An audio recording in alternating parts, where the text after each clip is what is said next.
Hello, 안녕하세요, Ryan Walters. This week, starting with some somber news. Yesterday, as of time of recording, on Monday, June 7th, the sad news broke of the passing of South Korean footballing legend Yoo Sang-chul, having lost his battle with pancreatic cancer. Yoo Sang-chul enjoyed a playing career that spanned both K-League and J-League, making him one of the few folks loved on both sides of the EC. Along with becoming a Korean national team's most prominent player for his generation. At club level, Yoo started at Ulsan Hyundai in 1994 and spent several seasons at that club before moving across the EC to Japan in 1999, and would continue to move between Japan and Korea for the rest of his playing days. Yeah, during his club career, Yoo picked up 2 K-League titles, 2 Korean League Cup trophies, and a Korean Super Cup winners medal with Ulsan. He'd also lifted the J-League 1 title twice while playing for Yokohama F. Marinos. However, it was his heroics at the national stage that further propelled him into notability, becoming one of just 13 players to make it over 100 caps for the Republic of Korea, reaching 124 senior call-ups and scoring 18. Yoo would also play every game in the 2002 World Cup, being part of the famous side that made it to the semi-finals. Yoo would score in the opening match in that tournament, delivering the second goal in a 2-0 victory over Poland to secure Korea's first World Cup win. As a player, Yoo was known for his versatility. Predominantly a midfielder, Yoo was just as comfortable adding to the attack as well as helping out in defence. He remains only one of 2 players to have been included in the K-League Best 11 as a striker, a midfielder and a defender. He would also pick up the Golden Boot in 1998 after scoring 14 for Ulsan Hyundai in 20 games. Where Yoo would be known to most of us at K-League United the most would be during his roles from the dugout. After retiring from playing, Yoo Sang-chul went into management, taking the reins at Daejeon Citizen in July 2011, steering them to safety from the newly formed K-League second tier in 2012. Yoo then went on to manage Ulsan University for 3 seasons before returning to club football to guide Jeonnam Dragons in 2018 for just over half a season. His final managerial post was at Incheon United, taking over halfway through the 2019 season and guiding them to another final day escape from relegation. It was during his tenure at Incheon where he would be diagnosed with stage 4 pancreatic cancer approximately a month before the close of the season, but he chose to stay on in his role to ensure their survival. Yoo stood down from this role for the following January to focus on his recovery. Tributes have poured in from around the globe for a man who not only helped shape and influence footballing history on the Korean Peninsula, but who was clearly one that touched and inspired the lives of many who were able to witness him play and manage. He will be very dearly remembered, not just by the fans and teams that he played for, but by the nation itself. May he rest in peace. And we're going to take a quick break here. We're going to hit reset, and we're going to come back and we're going to do the show pretty much as normal, but our thoughts are with him and his family. South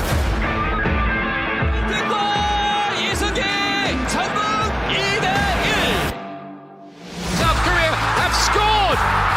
Can you believe it? Germany are going out of this World Cup. Kim Yong-kwon!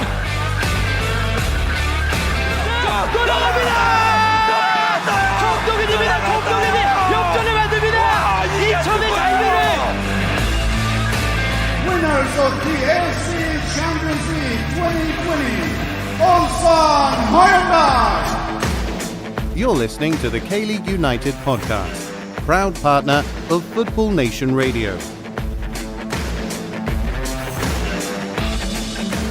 Hello, 안녕하세요, Ryan Walters in the K-League United bunker once again this week, and joined by 2 cohorts that at one point in time were the regular cohorts for the K-League United podcast. It's Matthew Binns. Hello. And Pete Hampshire. Hello, mate.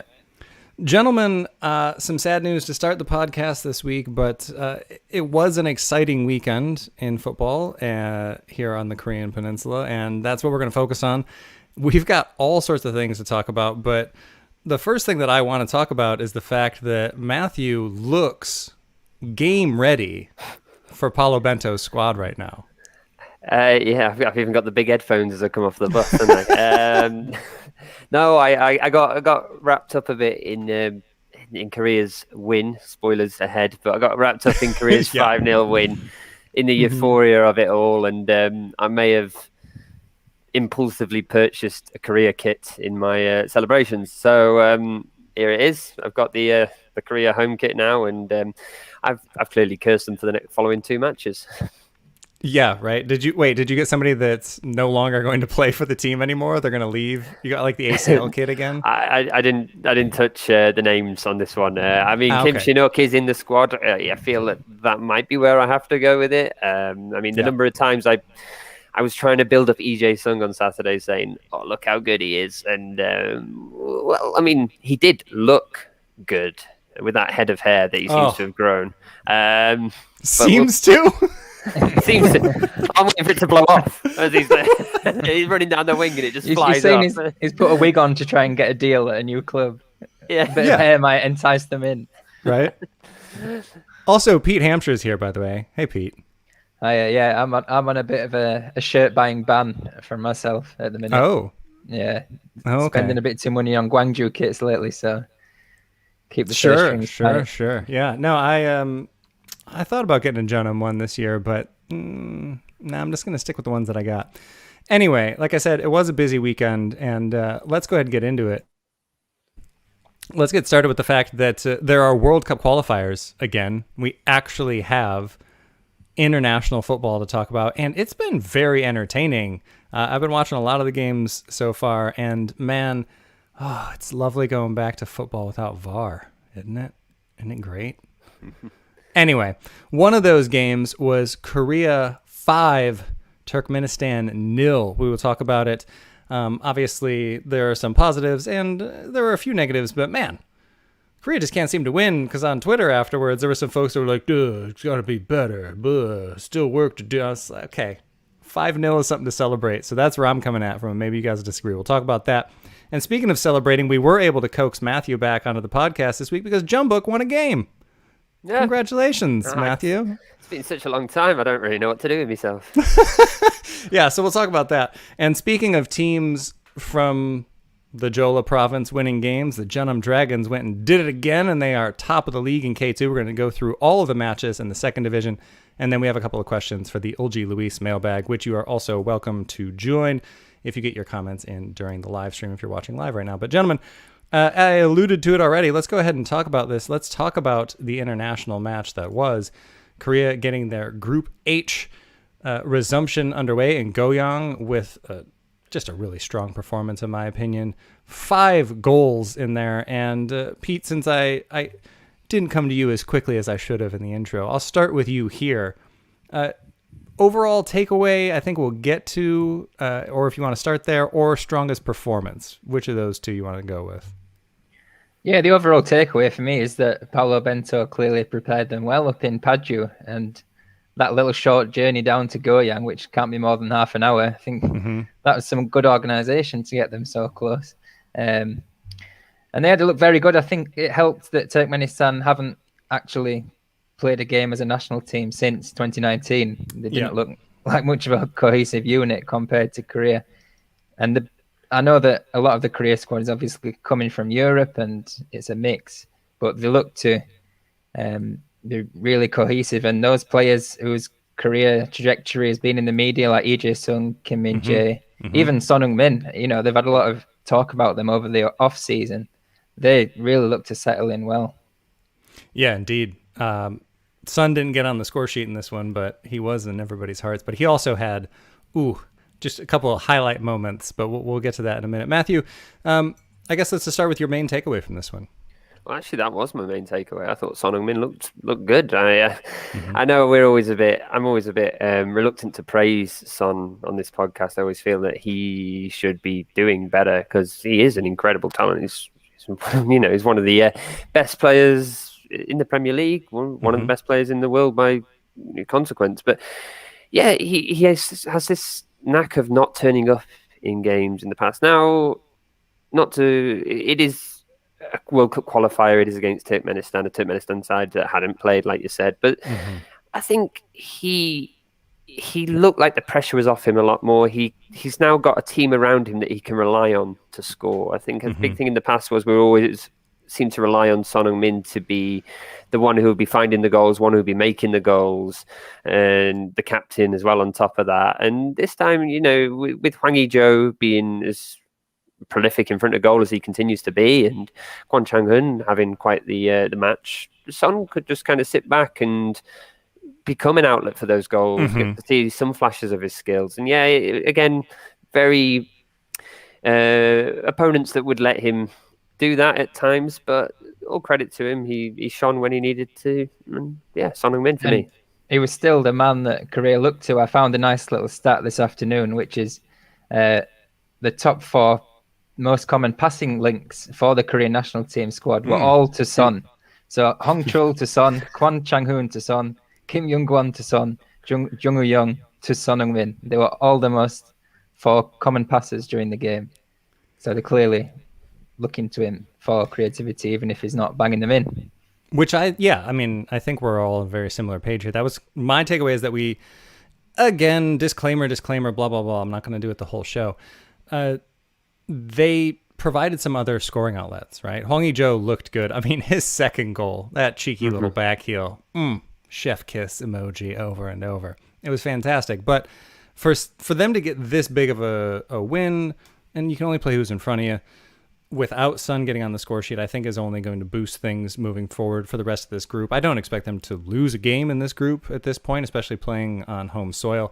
And for me, I'll just move into the strongest performance for me was the man that's about to be suiting up here in K-League again. It was Kwon Chang-hoon. He had a goal and an assist, and he was 97% accurate on his passes throughout the game, 100% accurate into the final third.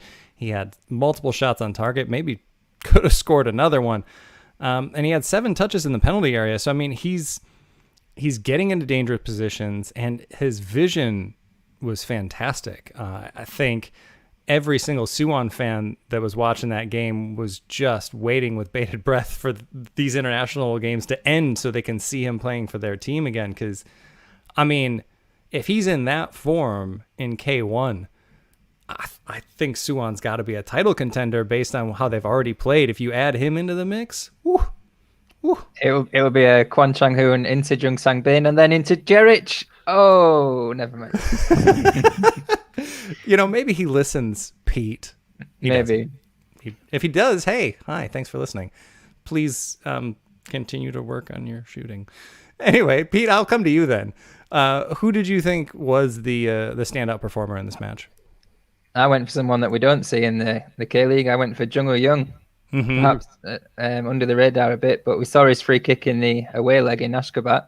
Fantastic free kick there, and he played well against them in Goyang. He was always looking for the ball, and he picked out some lovely passes. It's when Korea are playing in these World Cup qualifiers, it's often 2 banks of 4 they've got to work through, and he was the one that was picking the passes through to players on the edge of the box time and time again.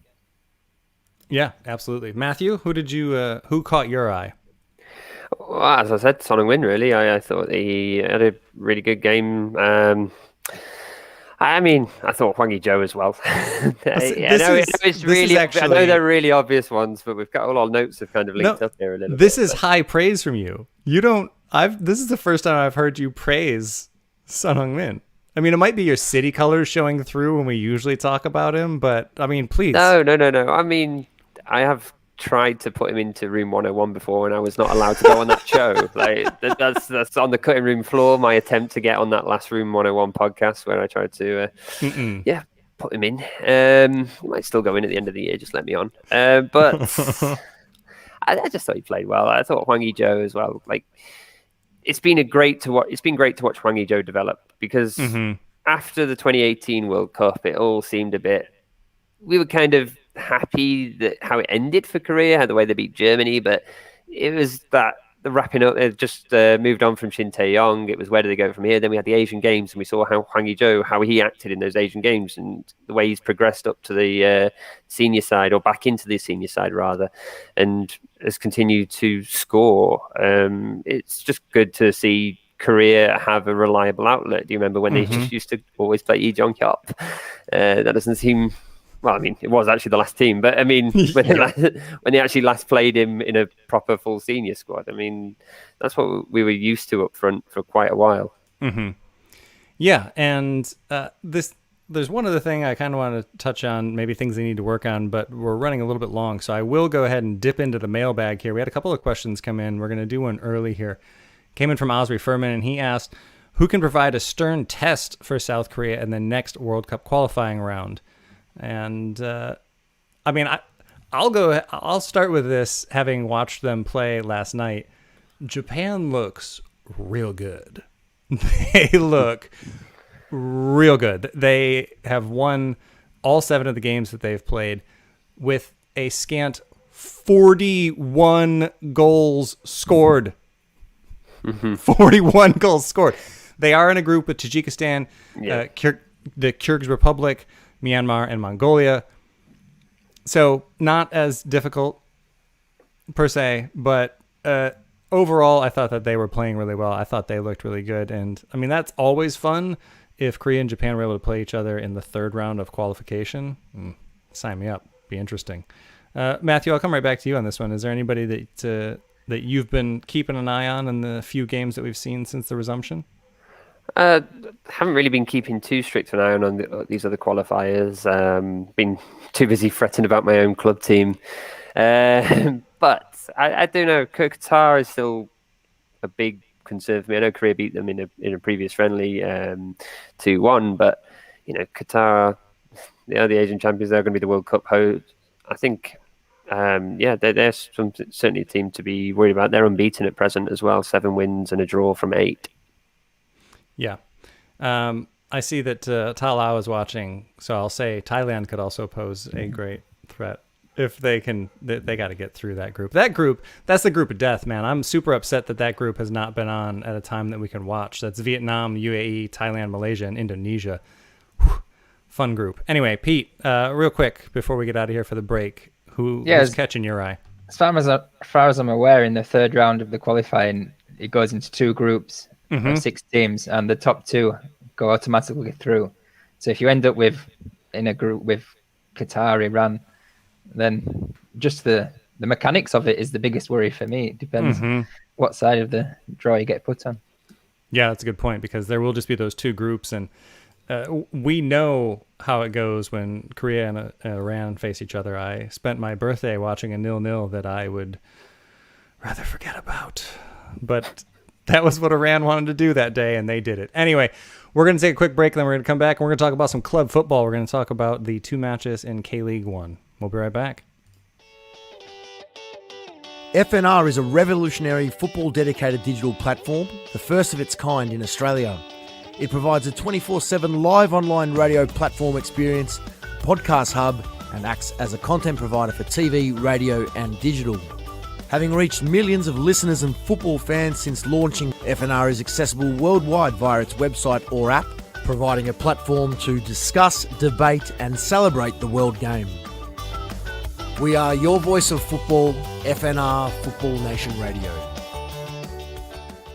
Welcome back to the K-League United podcast. I'm your host, Ryan Walters, and I am joined by Pete Hampshire, and there's the smirk we were looking for from Matthew Binns. Matthew, we're going to start with you on this one, because Jeonbuk Hyundai Motors, this small club from down south, the plucky underdogs went and got a win. They beat a 10-man Seongnam FC 5-1.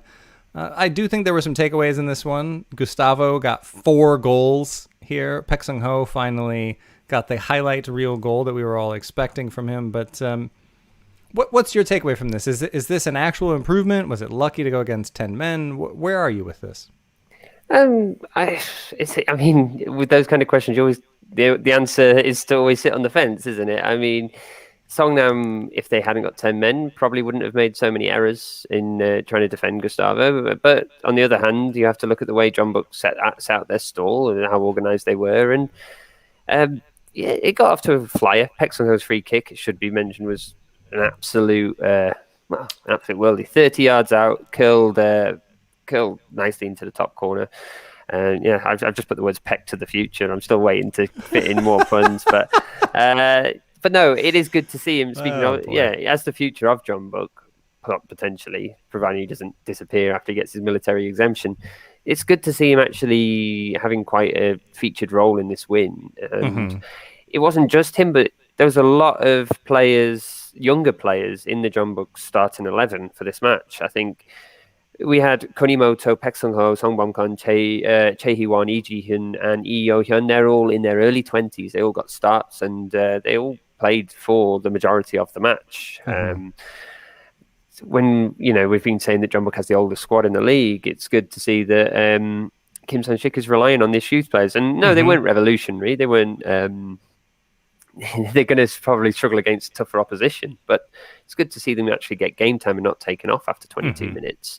And speaking of getting taken off after 22 minutes, young left back Chae Hee-won, now he's under 22. He played a full 76 minutes of this game, partially because Jeonbuk actually now have got an even worse left back situation. The Chae Chul-sun is injured until August. Lee Ju-young continues to be injured on a long-term injury. So suddenly Jeonbuk don't have any fullbacks. And Lee Young being with the senior national team, they've got Lee Yo-hyun covering at the right back. But that was their only two fullbacks in the squad. They have obviously got somebody coming in the summer, which you're looking forward to, right? Yes. No, Kim Shin-wook. No. That would be great. If Sasalak and Kim Shin-wook join Jeonbuk this summer, I would actually want good things for that team. Yeah, well, I don't think Kim Shin-wook will be coming, but Sasalak, he's definitely he's coming into a squad where there is going to be opportunity for him from the off. Like, I was listening last week and we were like concerns of how he'd fit into the squad, but Lee Young can't go 2 games in a row, and there's an opportunity here for a young talent that's trying to make his name. So yeah. But yeah, back to the whole game as a whole. It was good I think another takeaway is good to see Gustavo score. The change in his just overall demeanour when that first goal went in kind of, says it all really. Until this match, he had only scored 1 goal this season. That was kind of a very fortuitous goal against Gangwon, scoring the winner in the final minute with the Gangwon keeper spilling the ball to him, and he just tucked it away. So yeah, it's good. Once he got that first goal, it was well left by Ilyichenko. He then just went on a tear. He scored a header shortly after. Yes, Seongnam's marking wasn't up to scratch, but a lot of this was, still good play from Gustavo. His third goal, great work to get it in from such a tight angle, and then his fourth one, he was unmarked, but he still had to put it past the keeper, and that's something he hasn't done all season. So yeah, great timing with the Champions League coming up. Possibly great timing for Jeonbuk if this is a turn in his form. And with Gustavo as well, it's obviously our media seats are right next to where they warm up at Jeonbuk. And one thing I'd say about him is when he's been watching Ilyichenko playing well, I've not seen his shoulders drop when he's warming up, knowing that he's only going to get 10 minutes at the end of the game. He always looks keen and ready to go. His body language has been good on the sidelines, and he's clearly taking his chance with 4 goals in 1 game. I think that first goal kind of summed it up. I tried to, tweet it out at the time, but he scored the goal, and then he did what Ilyichenko normally does for a celebration before then running over to the bench and just like constantly high-fiving the manager Kim Sang-sik. And I think it's just good to see that there's that kind of unity still there, because after I've been a club of Jeonbuk's caliber and going so many games without a win, and being a striker that the club has spent a lot of money on, and going so many games without a goal, still that hasn't boiled over into frustration, as Peter says. And yeah, he looked, the team looked unified. He looked happy, and Seongnam had 10 men. They were always going to be facing an uphill battle. 5-1, probably they wouldn't have got that against an 11-man Seongnam, but 11-man Seongnam. But hey, it's a win. It's 5 goals in the title race, where goals scored is probably going to be very important once more. It definitely will be. It has won them a title before, so getting all of those goals. Look, it ain't they got to do what they got to do there. And yeah, like you say, I think it's really good timing going into ACL with a group that.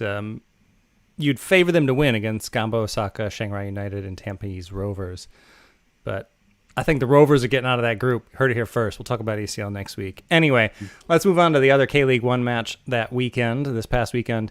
And that was Daegu FC 1, FC Seoul 1. And there are two main questions for this section, and it's, can anyone beat Daegu, and can Seoul beat anyone at this point? So, Pete, we'll start with you. We'll start with the positive here. Can anyone beat Daegu anymore? I'd say yes, because the next game is Ulsan away after their potentially tiring ACL campaign where they got into the group stage now. I'd say the biggest necessity for them is just to stay injury-free, because looking at the squad, it's not blessed with depth. And we've seen that even this season before that good run when Edgar came back into the side and he started scoring. They're so dependent on individuals. They can't just rely on Kim Jin-hyuk to pop up from corners. They need that spine that they've got. So the ACL campaign is going to be massive, and it's kind of come at the wrong time for them on such a good run, the best run in the club's history. Yeah. But yeah, I'm sure Daegu fans would just be happy with a top half finish.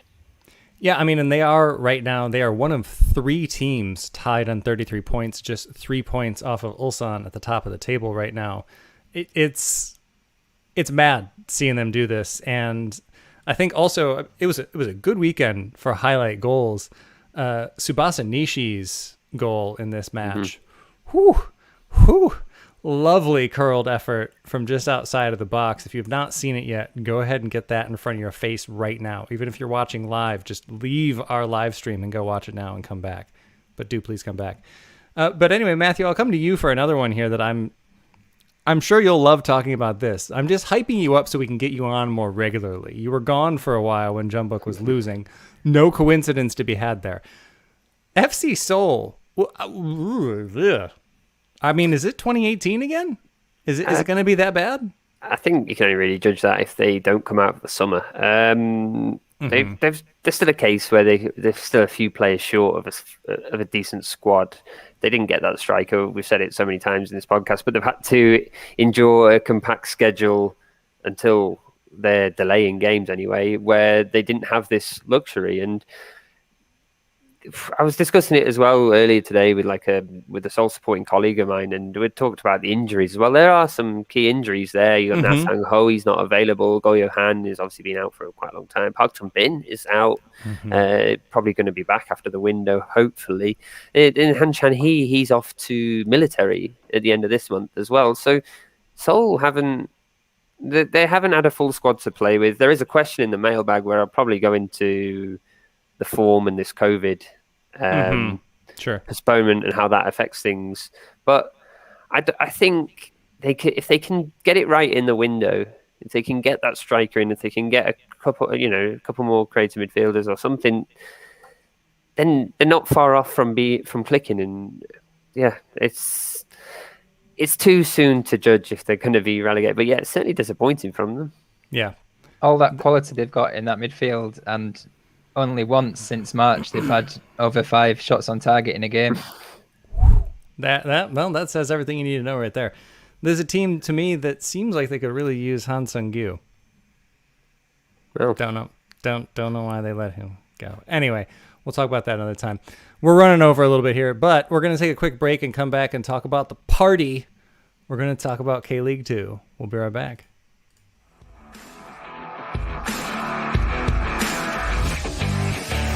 Fans, we want to hear from you. You're encouraged to email KLU at info@kleagueunited.com or tweet at KLeagueUnited with any questions, comments or reactions. Or follow us on Facebook to ask directly during one of our live shows.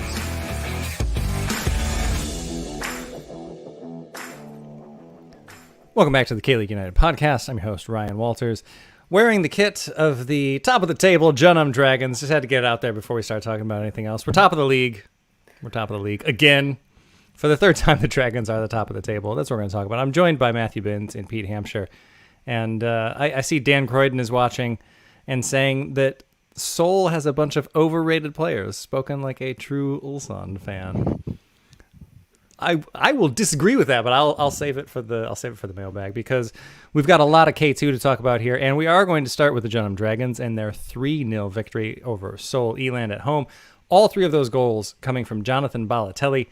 That made it 6 goals in 5 games for the Brazilian striker, and all of a sudden, with him scoring, the Dragons are now the 3rd highest scoring team in the 2nd division.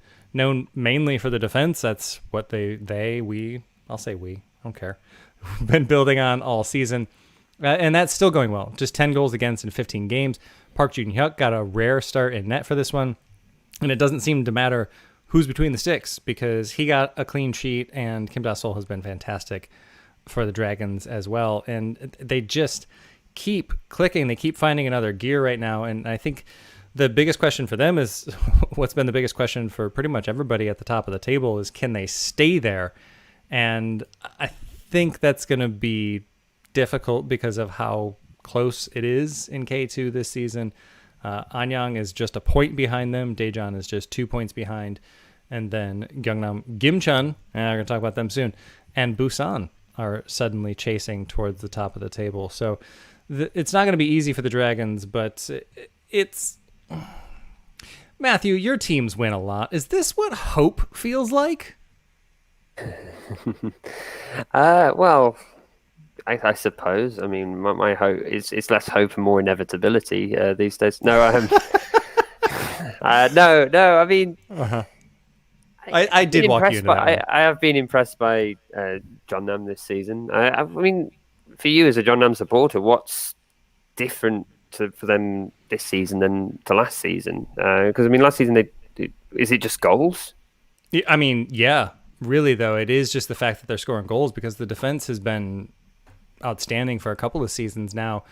And last year, I remember actually celebrating the fact that we scored 3 goals in a game. That's how rare it was for us to score multiple goals in a game last year. So to have someone get a hat trick this year, I think is really setting them up. And looking at the schedule up ahead, got Bucheon and Cheongnam Asan up next for the next 2 games. So it is a pretty favorable schedule, and then they'll have a very, very important match against Anyang and then Gyeongnam as well. So the schedule is going to get tougher, but for right now, yeah, I think the biggest difference is just that the Dragons can score goals all of a sudden. Balotelli was absolutely running through at will as well. I'm sure. I know Michael Redmond made the trip down. The Seoul Eland defense just seemed to tear like paper. And you know, lads, some of us, we've only seen our team top of the table on alphabetical order. I don't know what you're talking about. July is the best time to be a Barnsley fan. It's the only time we're near the top. Well, had you guys signed Daryl DK on a permanent deal, that might have been different next year. But that's for our other show, which is actually basically this show, Barnsley Weekly. Really quickly before we move on from this one, though, I did want to talk about Seoul Eland and kudos to Michael Redmond, who made the round trip journey via bus down to Gwangyang. That is a 5-hour bus ride each way. And he did that to get down there and had some tasty food while he was down there because it is the best province for food. But anyway, on the field, Seoul Eland are now without a win in 5, and they've been held scoreless in consecutive matches. And to me, this is a team that is being caught up on tape. Like, now that teams are playing them for the second time, they haven't changed as much as they need to change. I think Eland have to have a different game plan going forward if they're going to find the success that they had earlier in the season, and they got to find it quickly because they just need that mental boost as much as anything. As we've talked about, K-League 2 is really close. They're on 17 points right now. So they're right near that playoff line, but this is a team that looked like they were going to be a title contender for a little while, so they got to turn it around quickly. But let's move on. Because, again, all sorts of games to talk about, and we can't talk about the Dragons the entire time. Maybe I'll start a separate podcast. Anyway, let's talk about Busan iPark 2, Gyeongnam FC 3. From 2-0 up to 3-2 losers. Pete, what went wrong for Busan? I don't think it was a particularly terrible performance. I just think that Gimcheon Gyeongnam were terrific in the second half. Apart from the third goal that Busan did concede, which was an absolute shambles, to be honest. The right back and the left back. The left back allowed his man to get past him too easily, and the right back just didn't track his man, and it was an easy tap in at the back post. I think Gyeongnam, I actually predicted them to finish top of the table at the start of the season, so I'll happily prod that forward into the group now. Yeah. I was looking silly at the start, but it's coming to fruition. Well, they are actually tied. Sorry, go ahead. Go. I'm saying some of their big names are just a couple of injuries at the start of the season, like Willian and Hernandez, really coming to the fore now. Yeah, and they are actually tied for the best current run in the second division. They've got 10 points in 5 games, which is tied with the Jeonnam Dragons for best in the division. And yeah, I think a lot of us had them really high up the table. I think I had them in second after the undefeated Gimcheon Sangwoo in my mind, which is not at all how things are going. But it is the table I think is starting to shape up a little bit more like we thought it would at the beginning of the season, and Gyeongnam is certainly a part of that. And like you say, I think they've definitely looked the parts. When it comes to Busan, though, they've got to figure out how to tighten up that defense this summer, because An Byung-jun and Park Jung-in have combined for the most goals as a tandem in K2 with 13, and even in this one, if your attack's giving you a 2-0 cushion, you should probably win that game. You should probably be all right. So for Busan, I think that they're going to have to figure out something defensively moving forward. And that leads into another team that needs a little bit of help defensively, and a team that needs a little bit of help all over the place right now, and that's Cheongnam Asan.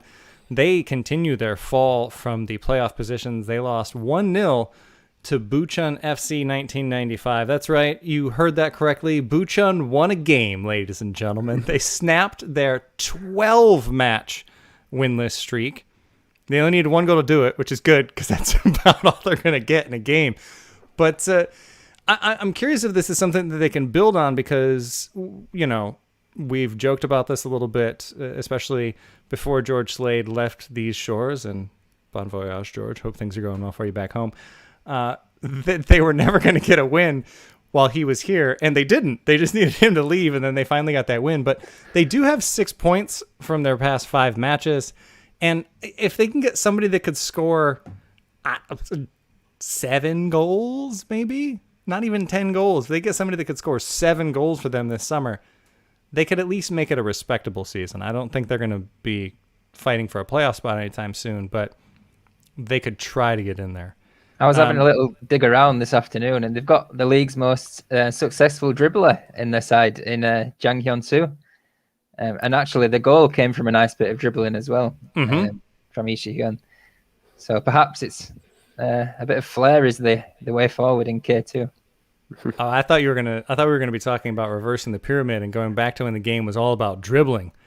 You got that good 10-man front line. Anyway, it's a great book. Read it some other time.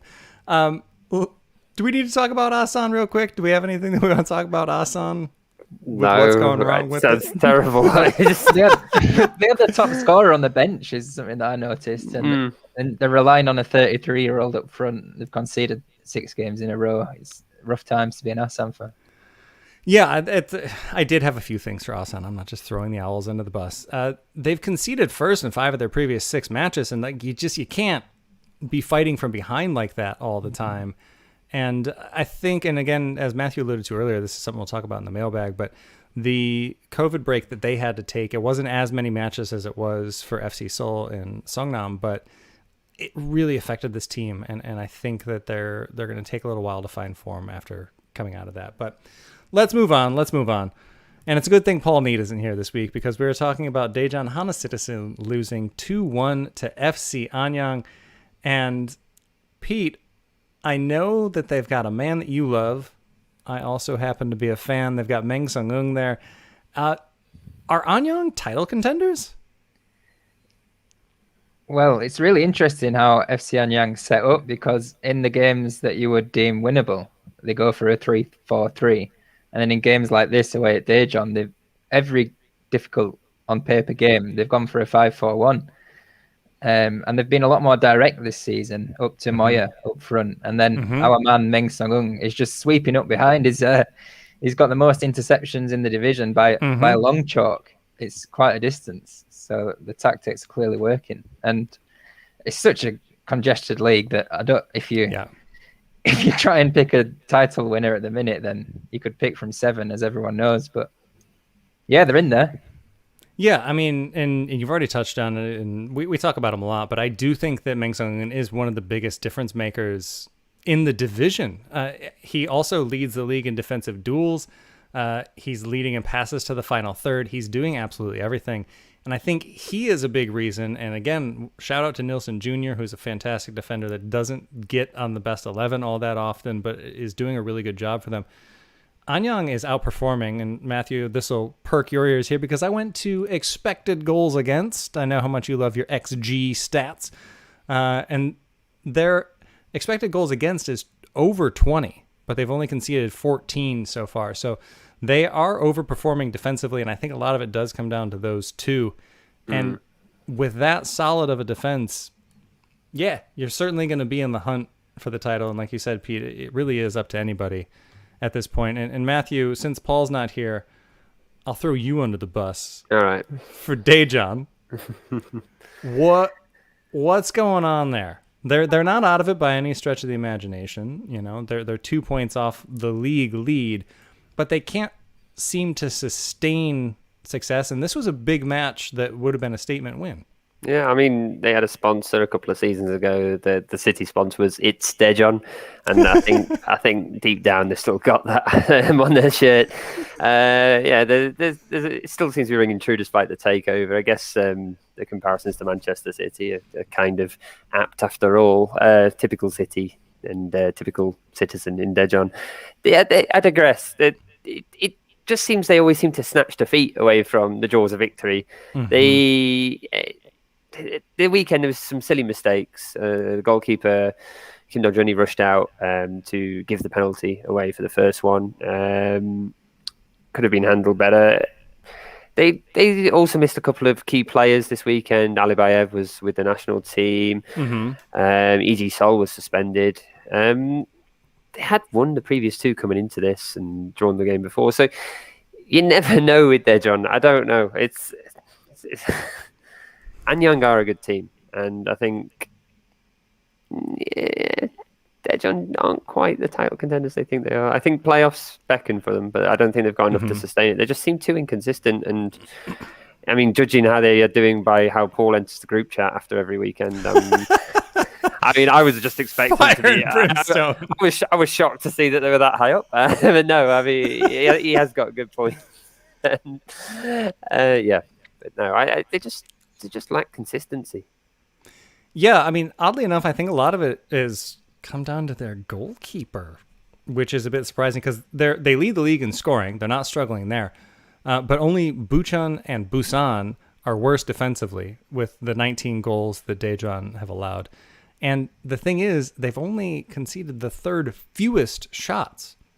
Kim Dong-jun has conceded the second most in the division with the third fewest shots coming at him. So he was their $1 million man, literally their $1 million man, to get him to drop down from K1. And he's just not performing at the level that they need him to.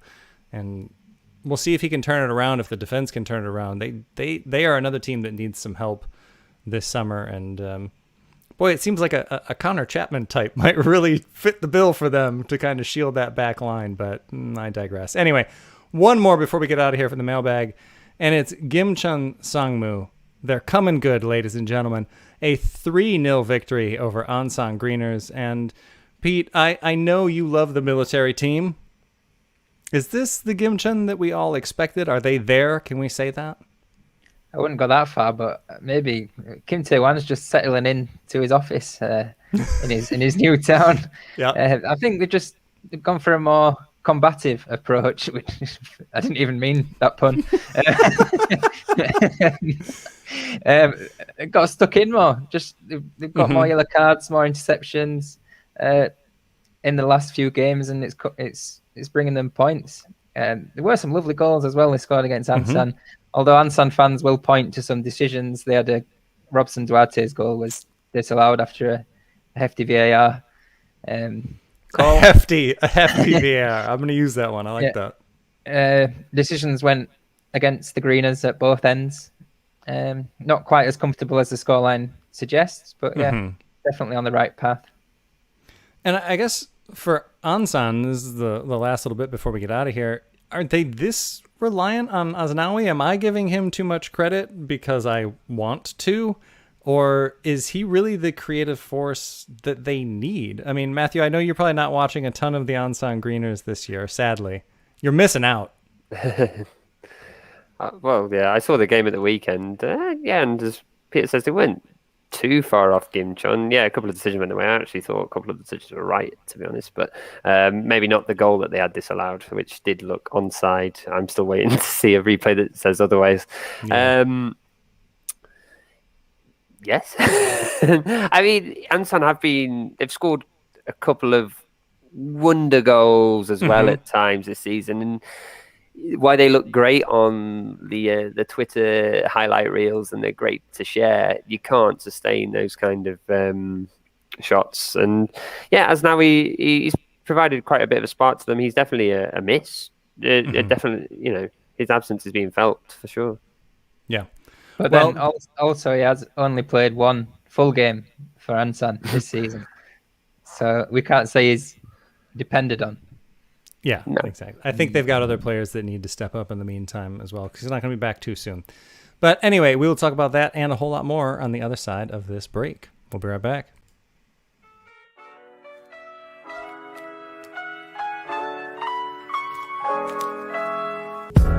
Ulji Lewis is your neighborhood British bar and cafe located in the Old Giro district of Seoul.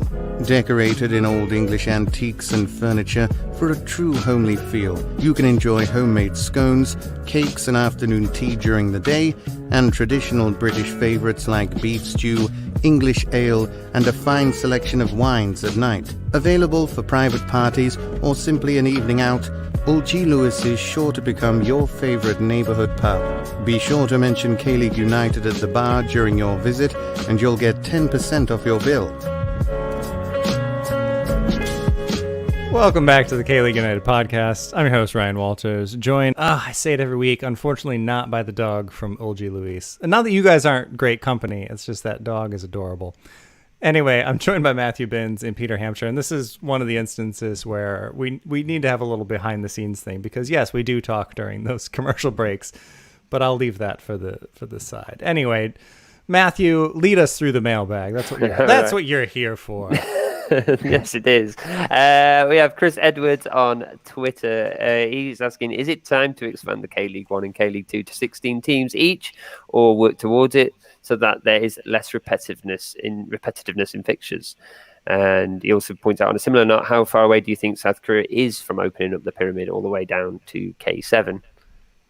Yeah, this came into the DMs a little while ago when we were talking about the pyramid needing to open up, but I'm really curious what you guys think of the 16-team division. Obviously, K1 hasn't always been only 12 teams. In the past, it was bigger when there was only one division. But Pete, what's your take on that? Would 16 teams in the first division and then, I don't know, maybe it's 12 in K2? It would require a lot of shuffling around, but would that be a better system in your opinion? I think we're used to seeing a lot of shuffling in the Korean League, so I don't think it would come up against too much of a barrier, to be honest. If they were to try it out, I'd just go for the full 22, put the top two together, and that'd be great. Me and Matthew last season saw Jeonbuk against Ulsan about 5 times, and it's a great game to watch. It's the best two teams, but then when it gets to the final one, you're thinking, do we have to? My point on this would be, if you're trying to open up the pyramid below, the only experience I've got is watching Busan Transport Corporation, and there's a lot of rumors going around at those kind of clubs where maybe they're just happy staying with the current setup that they've got, because it's not too big a scene behind the scenes, and it'd take a lot more work a lot more paperwork. And I think a lot of those teams aren't ready, maybe don't have the desire to go bigger than they are already.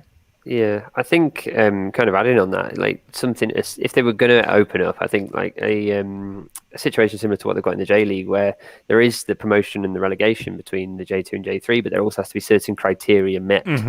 So those clubs that didn't want to come up could potentially refuse the promotion. But yeah, you have to work with it. I mean, there's a lot of those clubs below K1 and K2, their revenues are far smaller than any of the professional clubs at present. And we've seen K3, K4 clubs have short lifespans and fold, and to have that come up to the professional division and then fold would not be a good look for the K League either. So I think it'd have to be promotion relegation with criteria.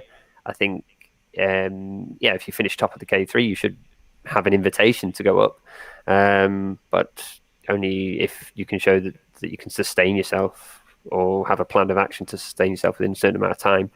That would be the way forward.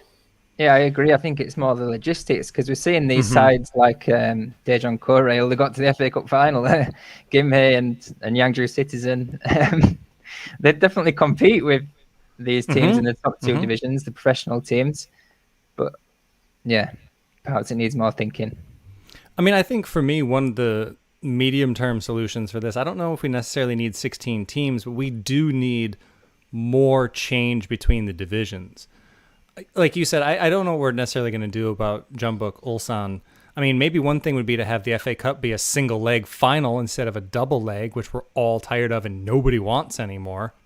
That could be one thing. But I think if we're looking for more variety between the teams, enough with this promotion relegation playoff final where the 11th place team gets another chance. We say this all the time. I say this all the time. Scrap that. Be done with it. Do what we did last year where the K2 playoff winner moves up. The league champion automatically gets bumped up and the playoff winner gets that 11th place spot. Then we're guaranteed 2 teams every single year. And I mean, honestly, I would take it a step further and make it 3 teams. The 10th place team can face somebody from like the playoff winner or something like that. To me, that would offer more variety if we were seeing more teams come up from the second division. But Matthew, it seems like you got something to add on that one. No, I'd say, well, that's what will be coming into force from next season. There will be additional playoff spots for the K2 into the K1. They're going to be having, well, it's still not a guaranteed 2 teams up, right, which I would still prefer. I still prefer 2 teams to come up and then, okay, keep the playoff if you must insist. It's going to be, it's going to be 1 direct and then 2 different types of playoffs. Something we're going to talk on more when we get closer to that point in the season, when we start talking about who could be looking ahead to next year. Anyway, shall we continue? We have something from Outdoor Wegerkin, or as we know him, John Christian. Sorry to throw his secret identity Spoilers. Who had that in via Instagram, and it was will Jeonbuk qualify for the Champions League 2022? Rather pessimistic, John.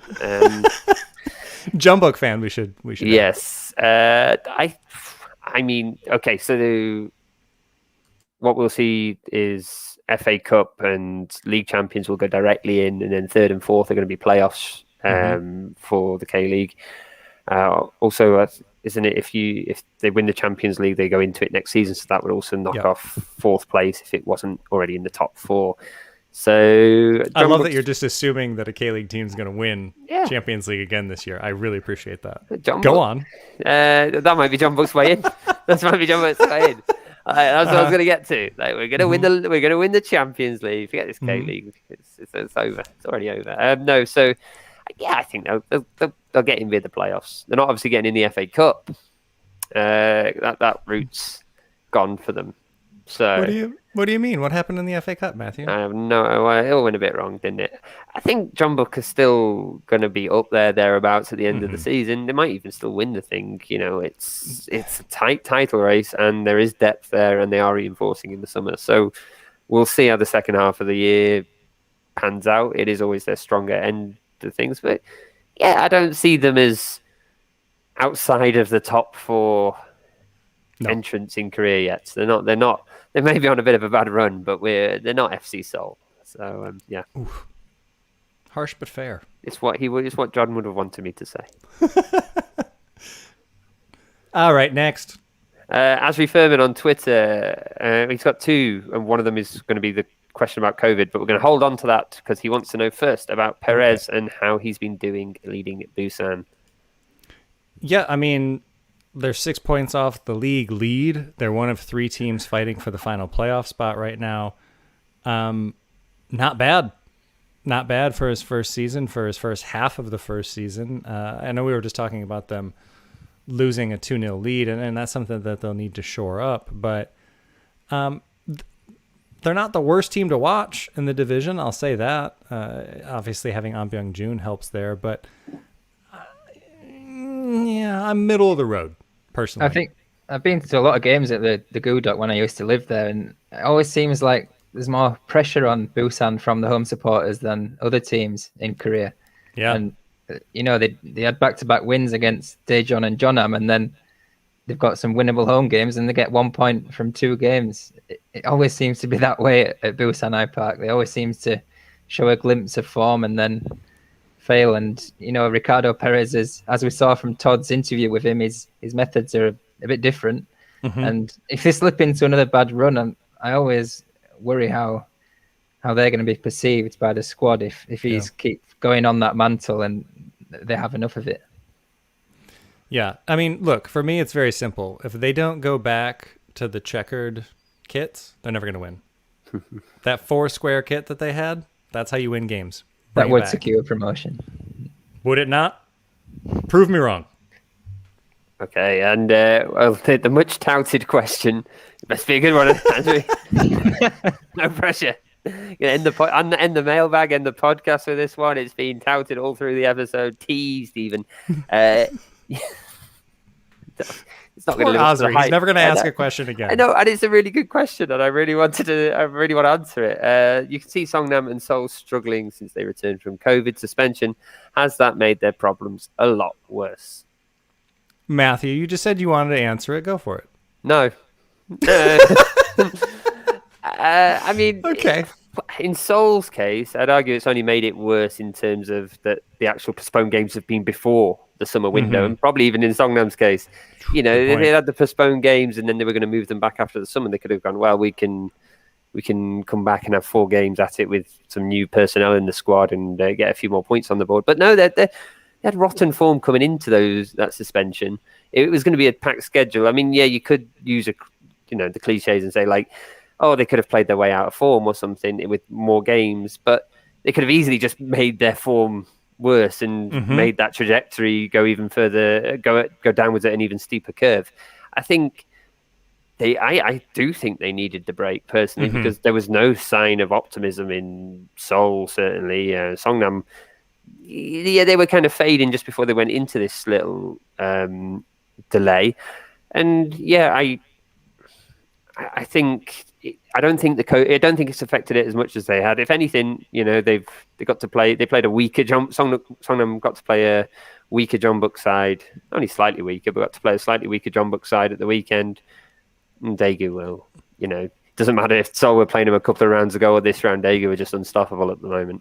Yeah, I think for me the biggest thing is that they were in like strict quarantine. They couldn't train together. They couldn't practice together at all. So you're essentially hitting reset, which, Matthew, I agree with you, could have been a good thing for FC Seoul. Maybe it still will be. It definitely wasn't last time out. I mean, they didn't lose, but they're still not winning. And again, maybe that's a little bit too much to expect for them to come back from this kind of delay and face a team that just went undefeated for 10 games.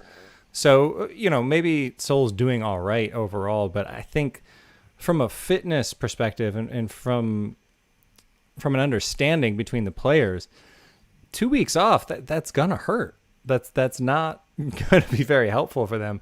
So one thing that goes in their favor there is that they've got the youngest squad in the league, which surprised me today. When you look at their key players like Ki Sung-young, Park Chu-young, Ozma, that really surprised me. And I was also having a little dig. Since their break, their challenge intensity has dropped, which is a metric which combines the duels, the tackles, and the interceptions per minute of opposition possession, and that's dropped since they've had their enforced break. So perhaps it has had an effect. Yeah, I mean, I don't think they necessarily got the stamina to be running around the way that they probably should be or the way that they would want to be. So we'll see. I mean, they need the summer break. They need the proper break to come together as a team and say, please sign Felipe. Yes, actually, interesting you mentioned Felipe because they've got that game against Gwangju in a couple of weeks, and that is so big down in Gwangju. I'll be going to that one. That is huge for Seoul, I think, bigger than, even more so than Gwangju. All he needs to do is score a hat trick, and that's a great resume builder. Beat your future team.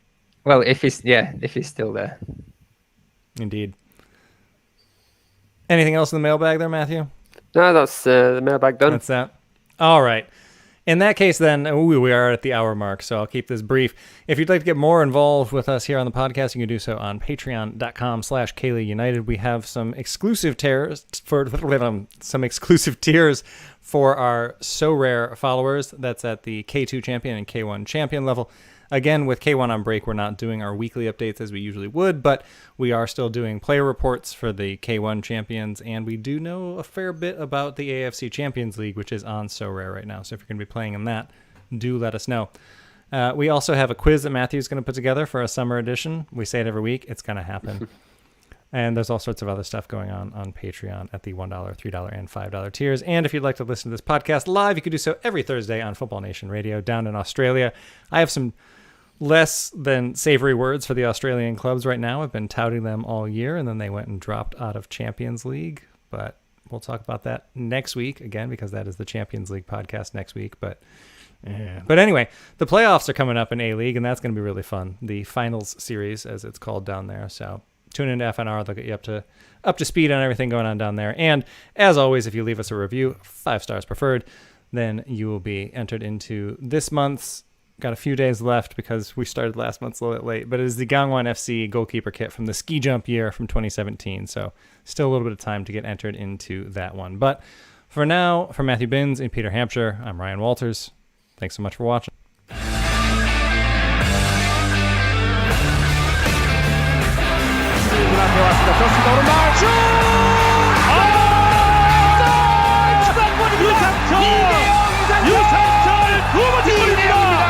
월드컵 첫 1승에 대한 가능성이 높아졌어요. 벼락 같은 슛으로 추가골 넣는 한국 2대0입니다. 유상철 오른발에 말이죠. 네. 기가 막히게 걸렸어요. 8번 오늘 건국대학교 동문들이 북치고 장구치고 깽가리를 치네요. 얼쑤 기가 막힙니다. 한국 두 번째 골. 발등 뒤쪽에 걸리면서 말이죠. 네. 골키퍼 두덱 선수 꼼짝 못하고 나가있거든요. 세계 축구가 깜짝 놀라는 이변이 시작되고 있습니다. 보시죠. 자, 한번 제치죠. 수비수는 뒷걸음질 쳤고 오른발 스텝 슈팅. 네. 방향이 가운데 쪽으로 갔습니다만 두덱 선수는 방향에 몸의 중심을 잃고 워낙 강하다 보니까 골문을 내주고 말았습니다. 천하의 두덱도 못 막나는군요. 유상철 오늘 대단합니다. 가시와 레이슨에서 뛰고 있죠. 벨기아하고 1대1로 동점골 넣었던 그런 기록이 있지 않습니까? 네. 월드컵사의 두 번째 골.